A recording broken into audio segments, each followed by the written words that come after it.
Can I ease our way into it? Easy, girl. I am not an evening person.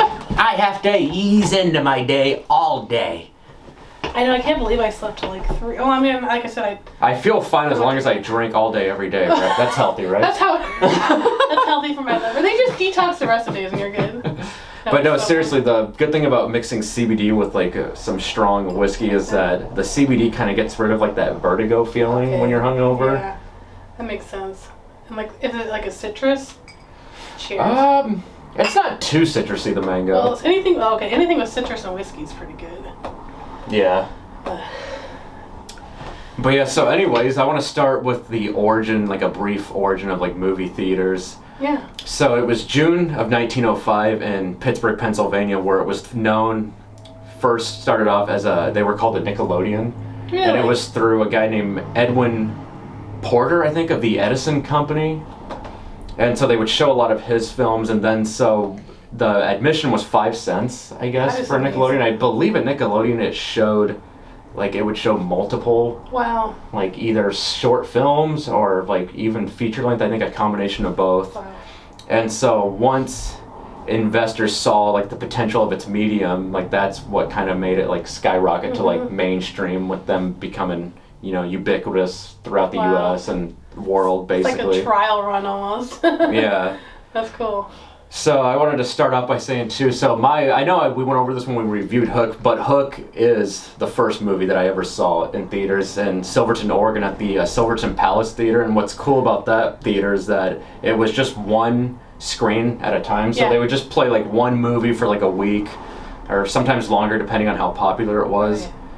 But there was that, and then like Hook, I remember Rock-a-Doodle.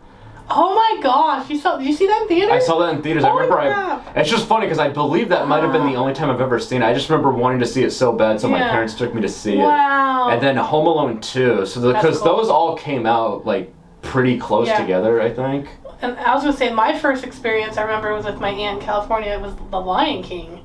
Oh, okay. I was like, because that would have been.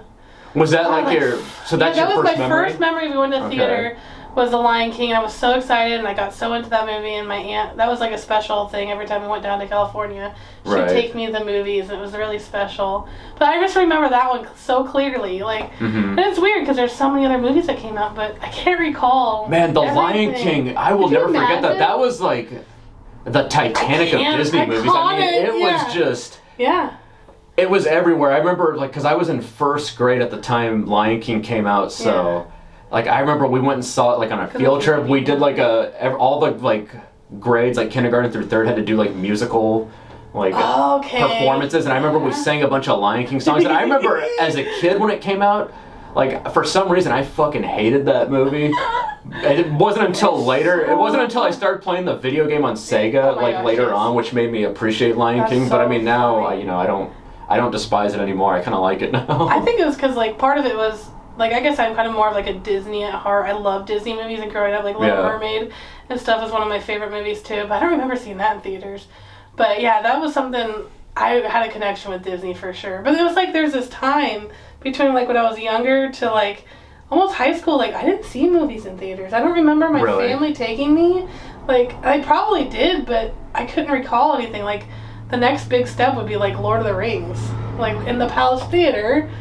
I saw Two Towers and Fellowship of the, or not Fellowship of the Ring, Return of the King at the Palace Theater. It was such a good memory, and that was high school for me. I remember, when I saw Return of the King at the Palace Theater, I saw it with a group of friends.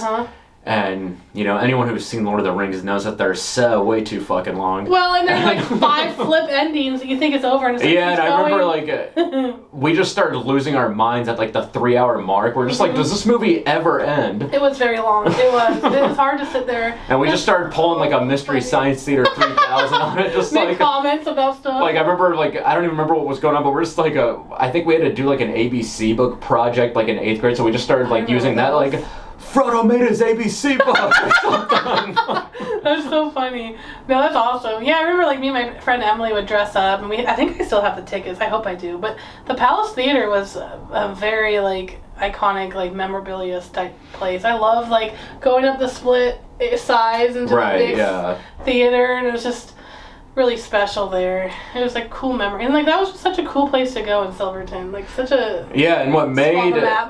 the Silverton Palace Theater so unique is that the mayor, well, I don't know if he's the mayor anymore, former mayor Stu Rasmussen, he was a transgender fella. And whatever, but I remember he would always dress up for whatever movie was playing. Oh my gosh, right, yeah. And I remember like towards like recently, I guess within the last few years, we do like Rocky Horror Picture Show there every year. And he would dress up and like have his little corset on and stuff. Or, like I remember for Titanic, he dressed up. There was one time because I saw it maybe 3 times in theaters when it came out. I feel like I saw Titanic there, but maybe I'm wrong.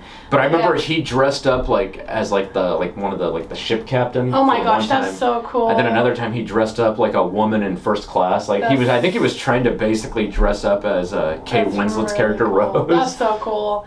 Yeah, it was a good place. It's just fun going to places like that, just have like a good memory and like the good environment. Right, yeah, especially like more of the old school movie theaters. And like you said, having the single screen is it's cool because like that's a movie you have to pick and that's a movie you gotta go like see, and if you don't want to see it, but versus having to choose in multiple theaters. But I just love like supporting those local places because it's rare. Like Northern Lights just closed down, and that makes me sad. What, really? Yeah, because of COVID. I guess there's some dispute going on right now with the landlord. I hope they reopen because $3, $5 movies, like even though they're on DVD, kind of.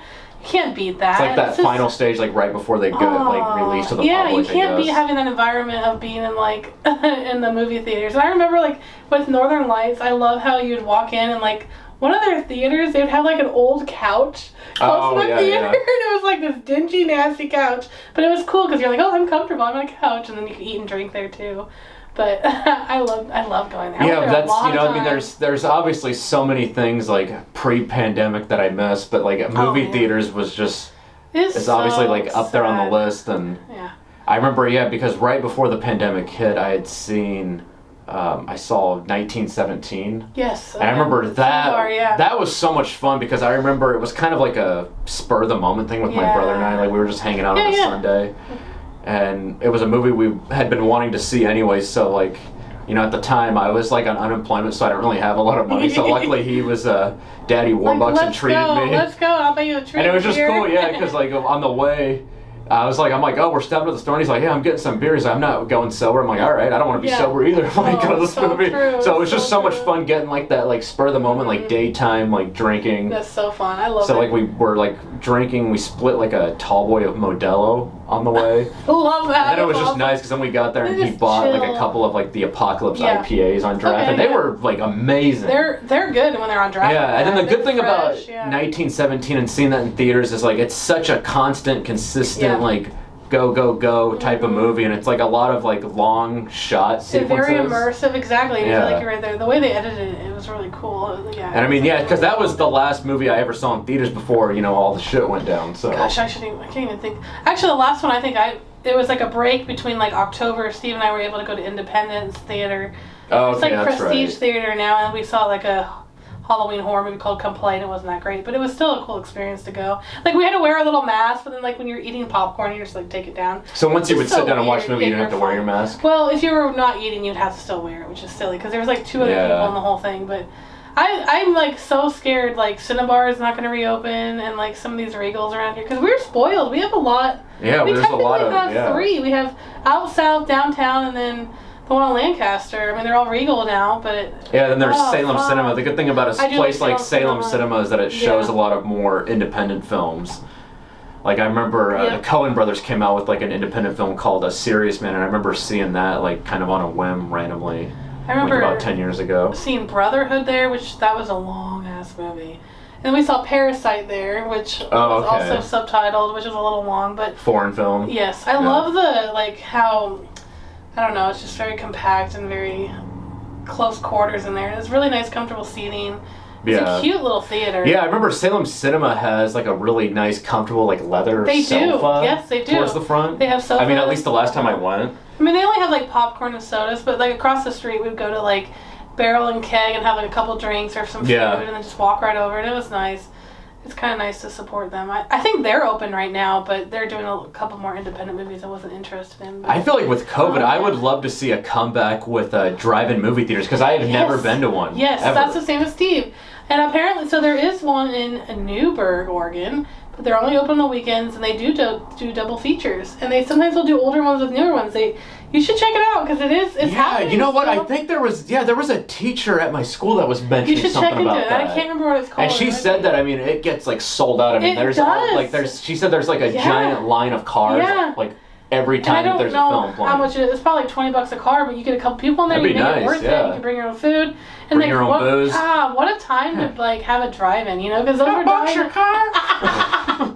Like, because they all died out. Because there was one in Dallas, Oregon, that got demolished for buildings. But now that one, like, what a time to have a drive-in. It's like us.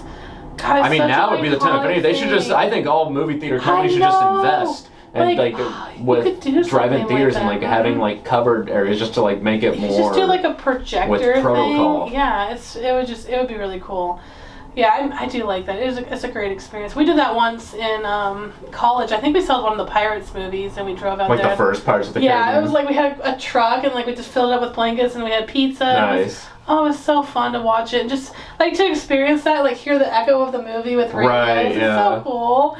I mean, on the East Coast, shout out to the Cinemassacre channel. They did a review on Teenage Mutant Ninja Turtles 1 and 2, and they talked about how they saw the double feature at a drive-in. Wow. And they said the whole thing about that drive-in is that they have like a campground area right next to the drive-in theater, so you could like pitch a tent. They have a bonfire after the event. That's so cool. They even have it set up where they had like Turtles video games. So it's like I would love to go to a drive-in like that where you can like just spend the night and it's kind of like a whole it's like a social convention. event. Yeah. It's like a little mini convention. And that was the whole thing about going to the movie theaters, like when I was growing up as a kid, you know, when I was like ages like 12 to like 16.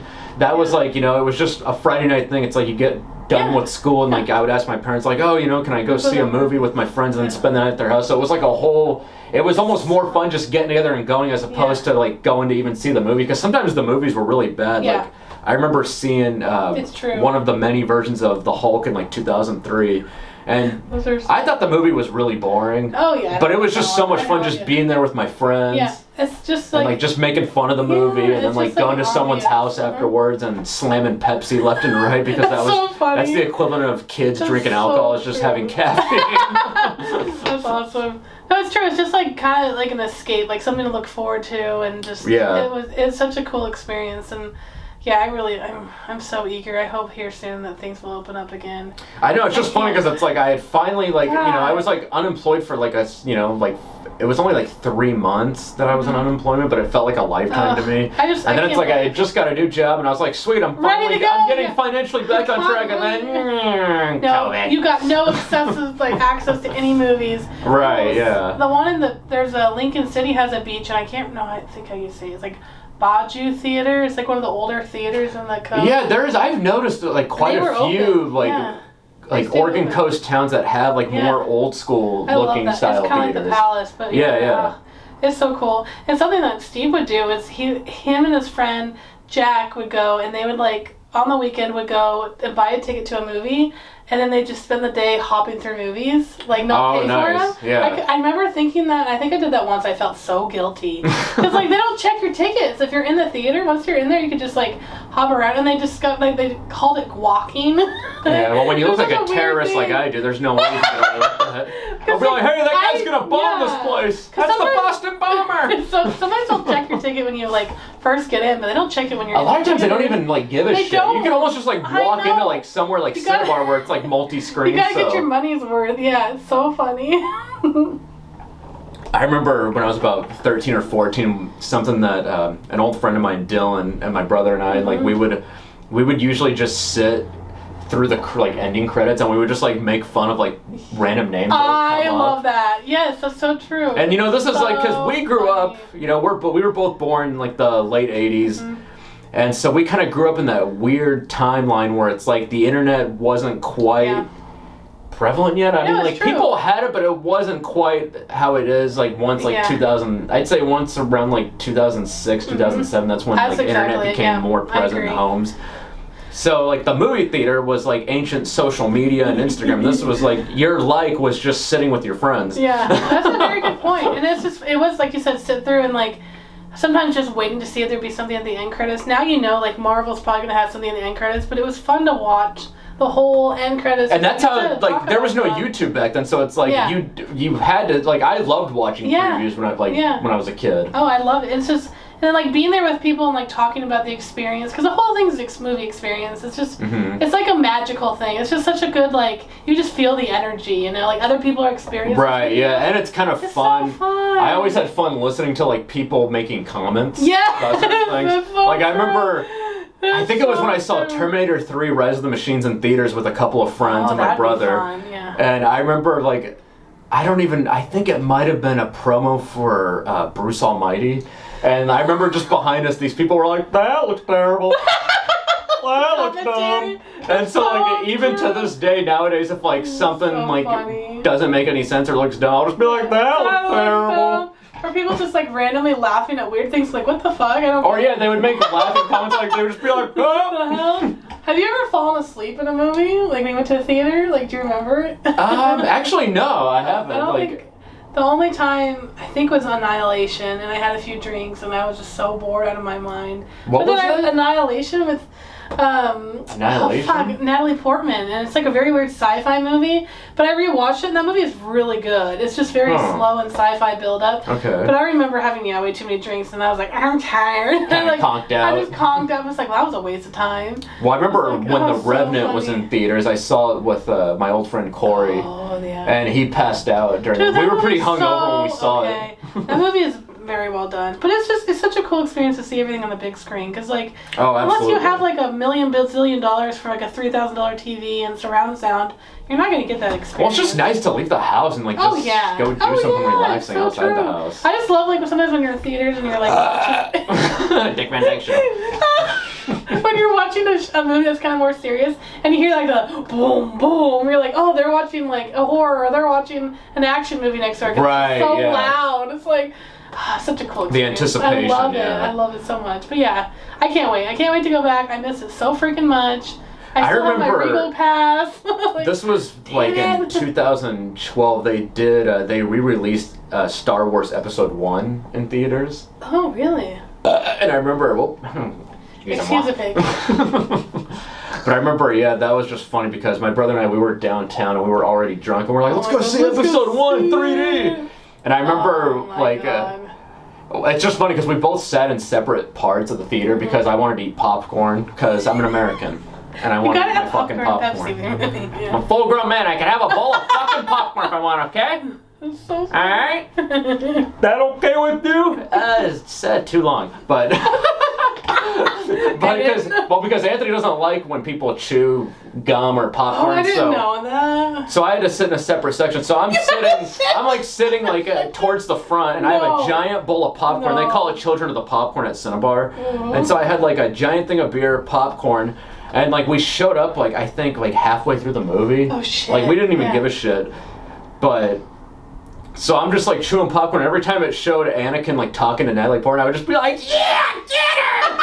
I was just like, Anthony said that he was in the back and he could just hear me like in the front. He just knew it was me being like, "Yeah, get her!" That is the funniest thing ever. And I remember the funny thing is that like he was trying to order a pitcher of beer, but they wouldn't let him order a pitcher of beer for himself. Oh, because it's by himself, maybe. Yeah, but then like we both So dumb. we both ordered beer and I remember only making it halfway through my beer and I was like, this movie, I'm fucking bored, I'm out of here. Yeah, let's go. And he said he saw the exit door open and he's like, okay, yeah, that's obviously Bryan. Bryan leaving. And so he got up and just left and followed right behind me. Funny. That's And then so he was funny. like, yeah, he's like, I remember walking by and I saw your 3D glasses and you could tell you just stomped on them. That is the funniest shit in the world. That is so funny. Because I remember that was a big thing because the new 3D glasses are kind of cool. They're the black rimmed. Right. But I remember having those old school ones. I can't think of what it kind of would the be, more paper yeah, those cut were, ones. And I remember I think actually one of the first ones I saw they re-released Nightmare Before Christmas in 3D, and I liked watching that. That would be fun to see. One of my friends is I get sick watching 3D movies. I mean, it's fun. I love watching 3D It's fun. movies. It's I remember seeing My Bloody Valentine in 3D, and it was so cheesy and dumb. But it's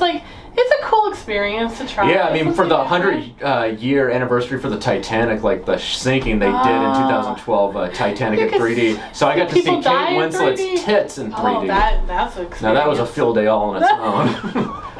That's so funny. I think that was actually the first movie that I remember seeing multiple times in theaters. I think I saw it 3 times when it was new. My movie that I saw the most, this sounds stupid, but it was Sweeney Todd. I saw like 4 times in theaters. I was obsessed with that movie. Oh, shit. Because I saw it, I think, by myself, and I took my friend Gretchen. I took my mom, and she was freaking out about it. She's like, this is too gory. And I've never seen it, but I wouldn't think of it as being a gory movie. It's an old, like, it's a Broadway, but it's, but the music I liked. And then I also did see Pan's Labyrinth a few times in theaters. Ooh, that'd be a good one to see in theaters. It was very good. Yeah. But yeah, I still haven't seen that movie. It looks good though. Have you ever gone to a movie theater by yourself? Like, have you just gone? Okay. Yeah, I didn't actually do that until like a few years ago. I saw The Maleficent by myself in theaters. Yeah. And then I saw, oh my god, I'm trying to think of it. It was like a sci-fi movie that came out a few years ago. Was it here in Salem? Oh my god, I'm totally drawn up. Valerian City of 1,000 Planets or something? Okay, Valerian... not the Elysium. Did it have John Cena? What the fuck was his name? Channing Tatum in it? No. What's the alien? Valerian in the City of 1,000 Planets? Yeah, something stupid. I'm drawing a blank, but I remember seeing that by myself. Bombed, yeah. And then I remember seeing a movie with like Ryan Reynolds and Samuel Jackson called like The Hitman or like Bodyguard or something. Bodyguard. It fucking that sucked. Was a stupid movie. I remember my friend Emily used to work at Disneyland, and I went down there for a few days. And she was working, and I went to downtown Disney, and I saw The Hills Have Eyes by myself. And that was scary. I've never heard of that. Oh, it's like a movie where it's like people going through road trips, and like these hill creature, like inbred, like morbid cannibalist people come and like attack the family. It was creepy to watch a whole movie theater basically by yourself. Like, I think there's one other guy in the theater with me. But it was also kind of like a cool experience because like I had this whole thing to myself. Well, the thing is too, when you go to a movie theater, it's not like you can really have a conversation with who you're there with anyways. No. So I mean, like that's one thing I hate. Like I'll make comments here and there, but I hate people that talk in the movie theaters. It's like especially if it has nothing to do with the movie like at fucking all. shut up. And it's like, dude, it's like save it's so distracting. the drama for after the movie. It's so fucking distracting. I'm like sometimes I'm like, what did they say? Or like, oh wow, or like, oh they're gonna get it. Hateful. I saw Hateful Eight by myself. That was kind of a pleasant like solo movie experience. I remember just ordering a couple of 22-ounce Dead Guys on draft. So that was like because it's a long movie. I think it's like 3 hours. Oh yeah. That's the thing with like Cinnabar. It's kind of like you're like, come be my service. Like just give me food and drink. Like, right. Yeah. It's so nice that how they serve everything like that. It is a little distracting sometimes when you're into a movie though, and they're coming through with all the food and stuff. It is distracting, but you can hear people eating. But it still is nice to have that option. I mean, other people like that just go to another theater, but that's why I like the Regal Lancaster Theater because they have like the seats you can like recline on now. I know. Fuck, you can like lounge out. Have the fucking heroin seats. It's like slash rehab at night. That's funny. Don't be alarmed. I've never done heroin. Now, would I try it if it was available and it was pure and it was a safe amount? No. Yes.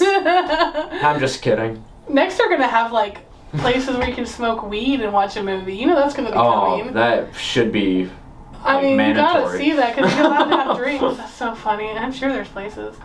But yeah, no, I just can't wait for theaters to come back. I just miss it so much. It's not the same. What is like one of your most like favorite movie theater moments? Like, what's a movie that you saw in theaters where you just remember having or just being so into the movie, or you saw, I guess, Sweeney Todd. I mean, really, it had to be Lord of the Rings, just because I got so suckered in that. Like, I would dress up like a nerd and have my little cloaks and be with my friends and just having that immersive experience was just like really good. The one movie I did see that was the most emotional, and I'll never see it again. I watched it with my family, and it was at Cinnabar. Was Mel Gibson's Passion of the Christ. I've never seen that. It was so emotional, and everyone was crying their eyes out, and I was crying. I was embarrassed, but I was like, it was too much. It was way too. It was very, very. Mel Gibson, I feel like his style of directing is very explicit and graphic with details in movies, like Apocalypto. Yeah, that's true. But that was pretty emotional. Like I remember just being solemn when you come out of the theater. Right. Yeah. But. Lord of the Rings. I guess that's good though, because I mean, like, if the movie has such an emotional effect on you in that way, that just, you know. Oh, it just shows, like, I don't think I would have that same effect if I was just at home watching it on, like, DVD. Oh, absolutely, yeah. No, that's the thing, because it's like when the new Bill and Ted movie, Face the Music, came out, it's like they were doing it where it's like you could just rent it on Amazon. But it's just not the same. It's not. It's just so much better when you leave the house, you go walk it's so downtown or true. drive. Well, like right now, some random theater. Yeah, everything's being released on like HBO or Disney Plus, and like right now, Zack Snyder has the new Justice League just re-edited for how he want to do it. Mm-hmm. It's 4 hours long. And if they release that in the theaters, though, catch me watching people that. would go to that. Though I would go to it and pay for it. Like, yeah, I would want to have a break, but probably have an intermission. I would do it. Because I remember, they did like a Toy Story like triple feature back in like 2010, and they had an intermission. Yeah, and like they do that with Lord of the Rings. Sometimes you'll catch it every year. Like a couple of years ago, my friend Emily and I went, and then we watched Return of the King or Two Towers and Return of the King up in Portland area, and it was a lot, but it was fun to be in the theater. But they do that. They do like series and stuff like that in theaters nowadays. I noticed they did that. I noticed they did that when they opened movie theaters back up briefly, like 6 months ago. They had it. Like, I remember they would have screenings of like Jurassic Park. Yes. And Lord of the Rings, Fellowship of the Ring. They would do like old movies and like Ghostbusters. They like re-release that. I like that when they do that. And I like that Regal does a lot of like the riff track stuff, like the Mystery Science Theater stuff. Oh, they will release that, and like they do operas, but like we went and saw, I think it was I don't know which one it was, an old zombie movie we watched. And it was kind of fun. It was kind of a cool experience. I'd never seen that before, but the cool thing about the cool thing about going to the movies too, there's been times in my life where I've gone and it's like I literally know nothing about the movie. It's kind of just like we'll just pick whatever sounds good. Like I remember my dad took my brothers and I to go see a movie. This was back in 2003, 2004, and it was the movie was Big Fish, and we kind of just chose that, spur of the moment, just showing up there. Phenomenal, very underrated Tim Burton film. You should check it out. It's based off a novel, actually. But I remember, that was a phenomenal movie. I loved it. Very good visuals. Yeah, and then I remember an ex-girlfriend of mine, she felt bad about something she had done, so she treated me to a movie, actually. And that movie was The Rum Diary. And I was just so blown away because, when you, that opening scene where Johnny Depp wakes up and pulls the curtains open and shows his eyes, they're bloodshot, he's got, lipstick, smeared on him from, making out with some girl. And I was like, that is, the most accurate portrayal of a hangover, and it's me. So cute. And it was also one of those, pivotal moments where it's I just knew I couldn't be with that girl anymore, and I knew we were going to break up, because I was I was having the time of my life watching that movie. Yeah. And she was just not having it. She wasn't. And then you just know when you don't connect like that, when something's so powerful to you. Yeah. It's true. But when you have those moments, it's very cool. It's so fun. I think that's the thing I love about Steve is and you, we love going to the movies and watching movies. Some of my girlfriends don't appreciate it as much as I do. I'm like, God, let's go. I don't want to go watch a stupid chick flick necessarily. I want to go watch something meaningful. But sometimes it's fun to go see stupid movies too, just have a good laugh. Oh yeah, absolutely. It's just it's fun. It's a good way to either. It can work both ways. It could be a good way to start off a night or end a night. Oh, absolutely, yeah, absolutely. I love going to. I love matinees because when Anthony and I saw 1917, it was a matinee on a Sunday. It's so nice. I remember that was a lot of fun. You get kind of more of an older crowd in a way and less people. It's nice. Yeah, less people, and you can just kind of. It's so nice to have that. Yeah, I don't know. It's a different experience. Yeah, and before 1917, I just want to. One of the last things I want to say is. I saw Once Upon a Time in Hollywood right after it came out, and that and 1917 were the last two movies I saw, before everything shut down. And, very good movies. Oh my God, Once Upon a Time in Hollywood is a prime example of why some movies have to be seen in theaters with that surround sound. It's so true. And that's just the way it looks, that vintage look. Yeah. It just looks so good in here. It's awesome. Well, hopefully soon we'll catch it again. Yeah, I know. I really do miss the theater. I can't wait. Hopefully in a couple weeks, everything in Poo Poo Brown will open that door. Yeah, fucking Governor Brownstein. Fucking bitch. It's hey! We're ready! Buy a hooker! You can go to Walmart and hey lady, you need to get laid! We'll wear our stupid masks for the movie. Or as I like to say, Los Angeles Identified, an acronym for late. Anyways, like we always say, if you like what you see, hit the like and subscribe button. Our next movie review will be, we talked briefly about Neverending Story. I'm down for that one, yeah. Neverending Story. Yeah, Neverending Story is really great, so you should check that out. It will be out probably towards the end of April, hopefully sooner. Yeah. So, yeah. Until then, big old pink dick.